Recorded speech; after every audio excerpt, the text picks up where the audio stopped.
everyone, kalian tahu nggak apa yang lebih menyakitkan daripada hidup miskin? And by miskin yang aku maksud adalah tidak mampu untuk membeli HP baru, atau pergi makan di restoran yang mewah, atau pengen banget nyobain coklat Dubai yang viral itu tapi gak bisa karena uangnya harus ditabung untuk bayar kos-kosan. Ya benar, disalahin karena kita tidak menyedekahkan uang itu kepada korban-korban kelaparan di Sudan. That's right. Kalau gajimu itu cukup untuk bayar kos-kosan tiap tahun dan kamu tuh nggak kelaparan sama sekali, kamu punya rumah, kamu punya tempat tinggal, kamu punya pakaian dan makanan yang cukup untuk sehari-hari, bahkan kamu tiap bulan itu bisa untuk membeli baju baru hanya karena itu tuh lucu. Kenapa kamu tidak menyisihkan uang kamu untuk anak-anak di Sudan, anak-anak kelaparan, korban kelaparan atau korban peperangan di Sudan atau dimanapun itu? Di mana hati nurani kalian? Ketika mereka sedang kesulitan mencari makan, kalian malah membeli emas untuk menabung di hari tua kalian. Kenapa tidak menyumbangkan uang-uang itu, emas hari tua kalian, buat orang-orang yang lebih membutuhkan? Well, that's how I imagine Peter Singer would be. Setelah aku membaca tulisan Peter Singer yang paling kontroversial ini, kayaknya mayoritas orang emang tidak bermoral. Di tahun 1972, Peter Singer mempublikasikan tulisannya yang berjudul Famine, Affluence, and Morality. Dengan tulisan ini, well, unsurprisingly, itu memancing banyak kontroversi. Well, ya jelas lah. Esai Peter Singer ini seakan-akan mengimplikasikan kalau kita tuh nggak boleh beli barang-barang baru. Kita tuh tidak boleh membeli baju baru, kecuali nggak ada baju sama sekali yang bisa kita pakai, baru kita boleh beli. Well ya, kalau kamu punya baju selemari turun-temurun dari kakek nenek kamu dan itu tuh masih layak pakai, kamu nggak boleh beli baju hanya karena itu tuh lucu. In fact, dengan etika moral Peter Singer ini, budaya beli baju lebaran itu sangat-sangat tidak bermoral. Well, iyalah. Karena bagi Peter Singer ini, kita tuh harus mengorbankan gaya hidup kita demi untuk menolong kehidupan orang lain. Si Singer itu mengambil bentuk utilitarianisme secara lebih radikal, if I can say so. Baginya, melepaskan penderitaan orang lain itu tidak hanya hal baik, tetapi sebuah kewajiban, termasuk membantu korban-korban perang, atau korban-korban kelaparan, atau korban bencana alam di seluruh dunia. Ya of course, kita kalau misalnya jauh dari mereka itu nggak bisa langsung kan, nggak bisa terjun langsung untuk membantu mereka.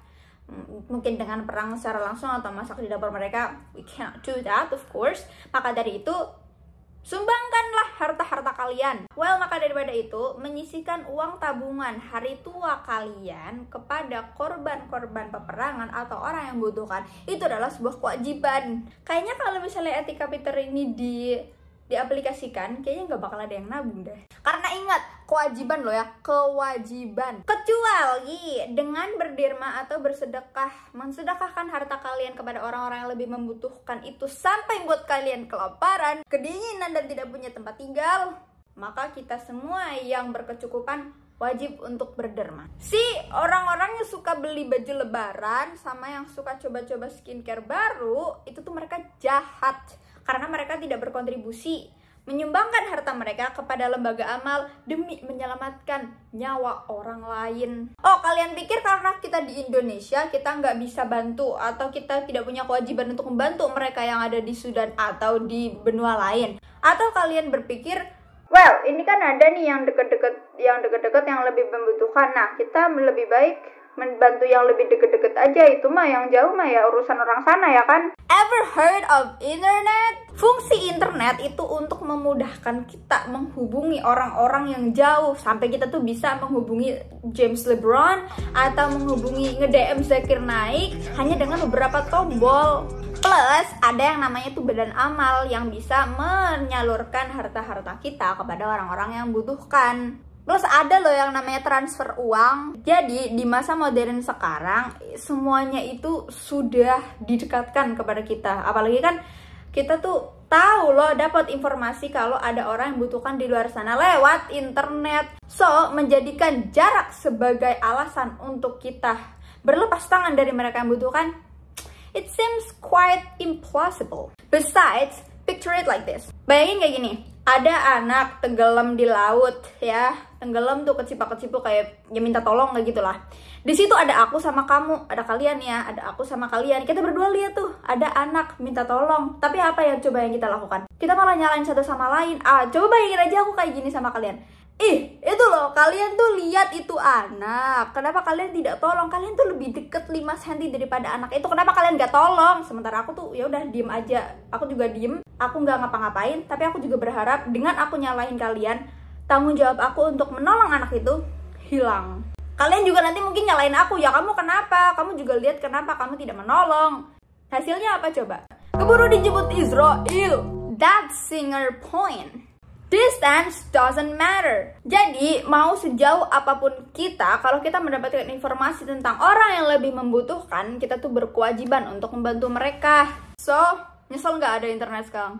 Jadi jangan gunakan distance atau jarak sebagai alasan. Jadi kita tuh nggak ada alasan lagi untuk mengelak kayak gitu loh. Tinggal kitanya mau apa enggak. Kalau mau berarti kamu bermoral. Kalau nggak berarti kamu tidak punya hati nurani.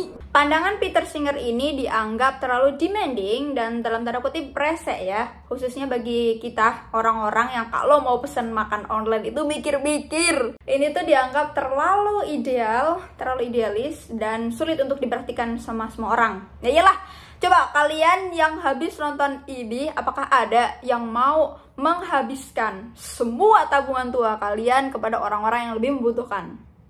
Right? Ada nggak? Tapi kalau misalnya ada reinforcement pihak ketiga, ya mungkin itu bisa aja. Etika Singer ini berkemungkinan untuk membabat habis bahkan bibit-bibit korupsi gitu loh. Jadi karena para pejabat-pejabat itu udah nggak ada mobil dinas, nggak ada anggaran buat HP yang mewah, nggak ada anggaran untuk kemewahan apapun lah yang bahkan dibayar sama uangnya orang lain gitu kan. Atau bahkan dengan etika Peter Singer ini kita bisa, ini maksudnya etika nggak sih? Moralitas aja lah ya. Atau dengan moralitas Peter Singer ini kita tuh bisa mengurangi budaya konsumerisme di antara kita gitu loh. Finally, we can fight this capitalism together. Dengan feminine affluence and morality, Peter Singer itu berhasil mengartikan ulang, mendefinisikan ulang moralitas bahwa moralitas itu bukan hanya usaha kita untuk menghapuskan atau menghilangkan penderitaan, tetapi kita juga perlu secara aktif berkontribusi atau berbuat baik secara aktif gitu loh. Jadi tidak hanya menghilangkan penderitaan, tapi kita juga harus aktif untuk berbuat baik. Tapi pada akhirnya, terlepas dari beberapa kontroversi yang menyelimuti papernya ini, feminine affluence and morality berhasil menggugah hati-hati para miliarder seperti co-foundernya Facebook, istrinya Jeff Bezos, mantan istrinya Jeff Bezos, and even Melinda and Bill Gates. So, kapan kalian akan menerima hidayah dari Peter Singer ini, kawan-kawan? That's all from me. Let me know if you like it or not. Aku mungkin akan rutin ya, insya Allah akan rutin yapping tentang beberapa paper. Ya, semoga istiqomah. Just let me know if you like it or not. And don't forget to subscribe and see you. Sepertinya mayoritas orang-orang memang tidak beriman. Gue udah kenapa tidak beriman anjir. In fact dengan